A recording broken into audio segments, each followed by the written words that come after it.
پیش کرتا ہوں کہ 70 سال سے مسائل اور مشکلات میں گرفتار کیے ہوئے ہیں، پھر بھی صبر اور برداشت کا دامن ہاتھ سے نہیں چھوڑا ہے، اور اب بھی وطن عزیز سے انتہائی محبت اور عشق کا مظاہرہ کرتے ہوئے کوئی ایسی حرکت نہیں کی ہے جس پر ریاست پر کوئی آنچ پہنچی ہو، ریاست کو نقصان پہنچا ہو۔ لیکن یہ سلسلہ کب تک چلتا رہے گا؟ اگر آپ عجیب معاملہ ہے، بس آخری ایک جملے میں آپ کو بیان کر کے آپ کے سامنے ہوتا ہوں، عجیب سا مسئلہ، عجیب سا معاملہ ہے کہ یہاں ہمیں قومی دھارے میں شامل نہیں کیا جاتا، آئینی حیثیت نہیں دی جاتی ہے۔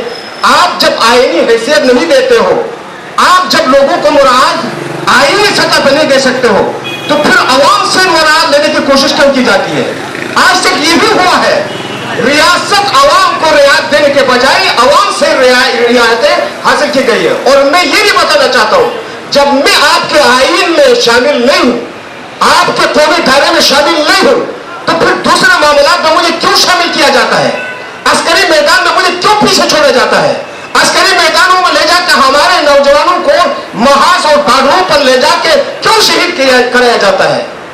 اور اسی طرح سے جب اتنی قربانی دی جاتی ہے دیگر معاملات میں، ہم آئین میں شامل، اور جب مراعات اور آئینی حقوق کی بات ہوتی ہے تو ہم آئین میں شامل نہیں ہیں۔